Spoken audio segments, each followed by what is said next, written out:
Masturbation.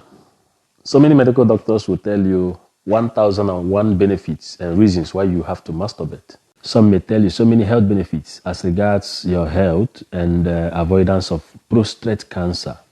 I've heard a lot of this discussed.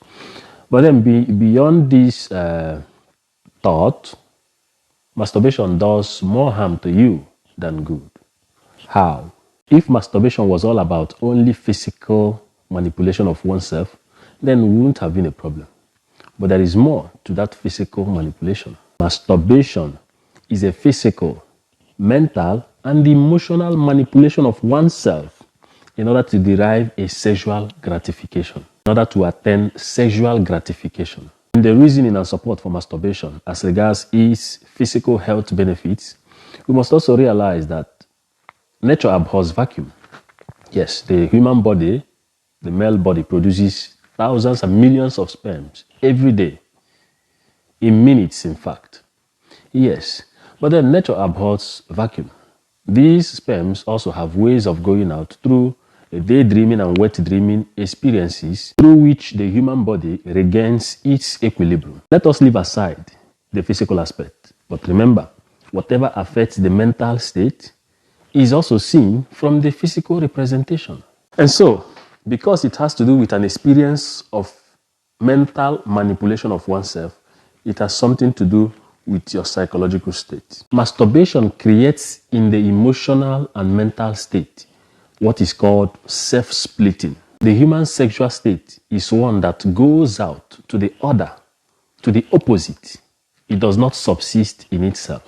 When you boycott this natural flow, this natural demand, this natural desire to go out to the other, to the opposite, and make yourself the subject and object of sexual gratification, then you split your sexual experience into two. One that goes to the other and one that remains in you. Your sexual experience, your sexual structure that is meant for going out to the other, to the opposite, becomes limited and experiences some sort of interruption, creating in you a sexual independence. This sense of sexual independence, which makes you feel you can derive this satisfaction in you through stimulus, through what you watch or what you imagine, affects your mental and psychological state, resulting into egoism. Beyond egoism, the more one continues to indulge in it, it creates some sort of emotional emptiness.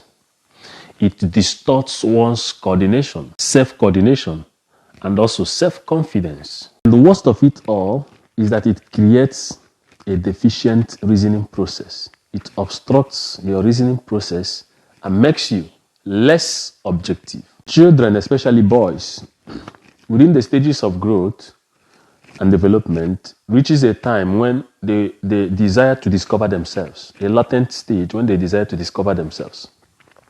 Within this period, we see masturbation. This is a means of self-discovery, self-experience. And then, reaching a particular stage before adolescent, they tend to stop this because they have discovered a better replacement of this self-discovery in the other, in the opposite sex. But when they get fixed on this, maybe because of poor environmental or cultural stimuli or poor sexual education, it affects development in future years. Masturbation is a fast-ravaging sexual experience and practice by both boys, the male and the female folks, today in the world. The evil of masturbation is that you get more comfortable in it because there is no stress, no disturbance. The object and the subject of the gratification is in yourself. It enslaves you in you and kills your self-esteem. It does not solve the problem of sexual outburst and libido. Instead, it makes you less resistant to temptations within, inside, and also the temptation outside, such that your quiet and lonely time becomes a danger time. We shall give tips on how to avoid masturbation and manage the sexual drives, the libido, and the sexual outburst in the next video. Stay tuned.